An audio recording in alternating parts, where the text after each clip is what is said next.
Hello students, आज हम बात करने वाले हैं चैप्टर सर्किल क्लास 10 की मैथमेटिक्स से कुछ सवाल के बारे में।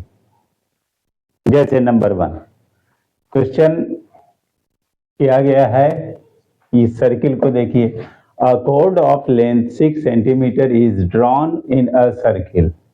एक सर्किल है जिसमें एक कोड, जैसे यहाँ ए बी है, इसकी लेंथ है 6 सेंटीमीटर बनाई गई है, और इस सर्किल का जो रेडियस है वो है 5 centimetre. Circle of radius 5 centimetre.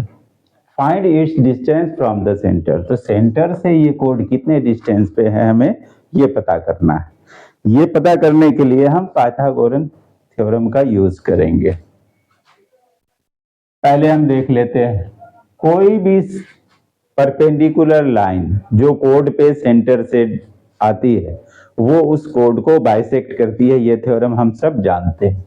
तो इस तरह से अगर यहां से एक इस तरह से C तक पॉइंट हमने मिलाया, तो इस तरह से AC इक्वल टू CB हो जाएगा। इट मीन्स के कोड की जो लेंथ 6 सेंटीमीटर थी, तो AC इक्वल टू 3 सेंटीमीटर हो जाएगा। अब दूसरा इन्होंने कहा है कि इस सर्किल का जो रेडियस है वो है 5 सेंटीमीटर। इसका मतलब है O से A तक की जो लेंथ है वो है 5 सेंटीमीटर। अब हमारे सामने एक राइट ट्राइंगल है और पाइथागोरन थ्योरम भी हम जानते हैं। अगर इसके हाइपोटेनस के स्क्वायर से इसके बेस के स्क्वायर को माइनस किया जाए, सब्ट्रैक्ट किया जाए, तो हमें इसकी लेंथ मिल जाएगी। वही हम करने वाले हैं। लेकिन पहले बताना होगा कि since OC is a perpendicular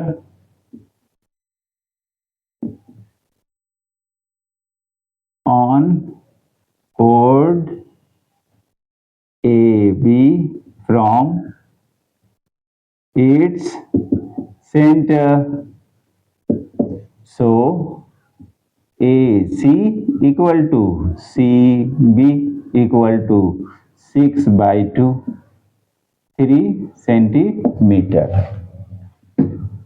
अब है OA इक्वल टू 5 सेंटीमीटर। क्यों भैया, आपने क्वेश्चन में ही बताया है। अब पाइथागोरन थ्योरम को अप्लाई करेंगे। पाइथागोरन थ्योरम वो क्या कहता है, हमें पता लगाना है O से C की लेंथ। तो OC इक्वल टू यहां हो जाएगा 5 square minus 3 square. OC equal to 25 minus 9, OC equal to 16। जब रूट तोड़ते हैं तो OC इक्वल टू मिलता है 4 सेंटीमीटर। अब हम बता देंगे। सो chord AB is 4 centimetre away from its center। और इस तरह से हम इसका सॉल्यूशन निकाल लेंगे। अब दूसरा क्वेश्चन देखिए वो क्या कह रहा है। सेकंड क्वेश्चन कह रहा है, इधर है वो सर्किल, इस सर्किल में AD डायमीटर है जिसकी लेंथ है 34 सेंटीमीटर। AB इसका कोड है, इसकी लेंथ है 30 सेंटीमीटर। हमें यहां भी यही बताना है कि इस कोड की डिस्टेंस सेंटर से कितनी है। उसके लिए हम क्या करेंगे, पहले तो इन दोनों लाइन के बाइसेक्शंस लेंगे।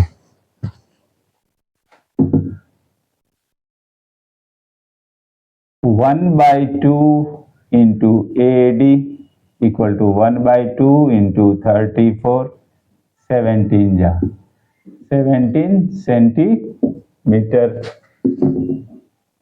यानी AO। अब हमें इसका बाइसेक्शन चाहिए AB का। अब हमें चाहिए 1/2 into A B equal to 1/2 into 30 equal to 15 centimetre. वो कौन है? ए बी का बाइसेक्शन है। मान लीजिए यहां पर है ई पॉइंट, तो ओ ई इक्वल टू हो जाएगा कितना? 15 सेंटीमीटर। अब हम देख रहे हैं A E equal to not O E, A E equal to 15 centimetre है, हमें चाहिए ओ ई की लेंथ। तो हम देख रहे हैं ये हाइपोटेनस बन रहा है, ये इसका बेस बन रहा है, इसकी लेंथ चाहिए तो इसके स्क्वायर से इसके स्क्वायर को घटाएंगे, सब्ट्रैक्ट करेंगे तो हमें इसका स्क्वायर मिल जाएगा। अब O E equal to under root 17 square minus 15 square, O E equal to 289 minus 225, O E equal to 64 root O E equal to 8 centimetre. अब हम कह सकते हैं 10 ए बी कोड is 8 centimeter away from its center, और इस तरह से हम इनको बताएंगे। अभी हम इसके और भी कई सारे प्रॉब्लम के सॉल्यूशन को ढूंढने की कोशिश करेंगे।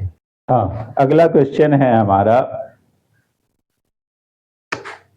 ये एक सर्किल है, इसका सेंटर है O और इस पर एक पॉइंट है P।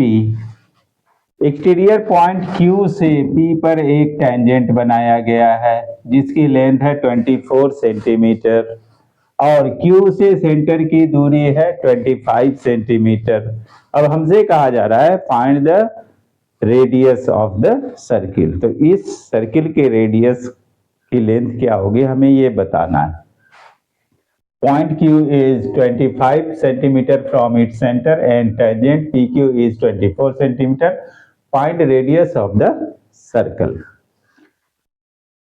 हम क्या करेंगे, एक परपेंडिकुलर लाइन से P को मिला देंगे। अब ये एक राइट ट्रायंगल बन गया है और राइट ट्रायंगल में हम पाइथागोरियन थ्योरम को अप्लाई करेंगे। एज पर Pythagorean theorem O Q square minus P Q square equal to O P square होगा, यानी O P equal to O Q के स्क्वायर में से हम माइनस करेंगे पी क्यू के स्क्वायर को, O P equal to 625 minus 576, O P equal to, इसे घटाते हैं तो हमें मिलता है 49, O P equal to 7 centimetre. तो radius of the circle is 7 centimetre.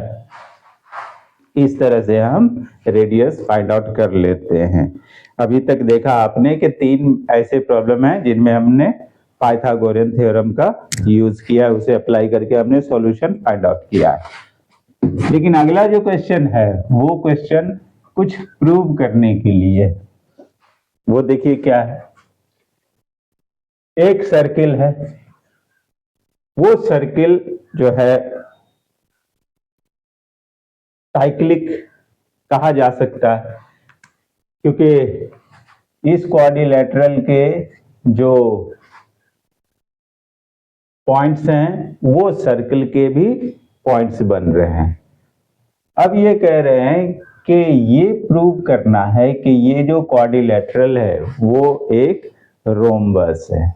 Rhombus को प्रूव करने के लिए हमें ये प्रूव करना होगा कि adjacent sides of a rhombus are equal, ये जो एडजेसेंट साइड्स होते हैं रोम्बस के वो इक्वल होते हैं। अगर हमने ये साबित कर दिया तो ये रोम्बस है, ये भी प्रूव हो जाएगा। हम जान रहे हैं, इन्होंने क्वेश्चन में ही दिया है A B equal to C D, और साथ ही हमें ये भी पता होना चाहिए कि ये एक एक्सटीरियर पॉइंट है जिससे ये टेंजेंट दोनों पे आ रहे हैं, तो सेम पॉइंट से जब टेंजेंट जाते हैं तो वो सेम लेंथ के होते हैं। तो इस तरह से हम कह सकते हैं कि A P equal to B P equal to A S equal to B Q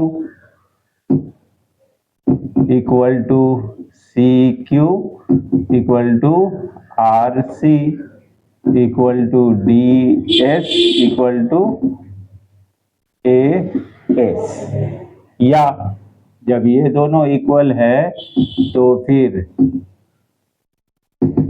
A two A B equal to two A D होना चाहिए, ठीक है। या हम यूं कह लें कि A B equal to A D भी होना चाहिए। जब A B equal to A D है, दोनों एडजेसेंट साइड्स इक्वल है, तो ये रोम्बस है। Since adjacent sides of a rhombus are equal, so ABCD is a rhombus। और इस तरह से हम इन्हें प्रूव कर सकते हैं। आई होप आप लोगों को इससे कुछ हेल्प मिलेगा, आप लोग फायदा उठाएंगे। मेरे वीडियो को लाइक शेयर व्यू करते रहें और समय समय पे कमेंट भी करते रहें। Thank you.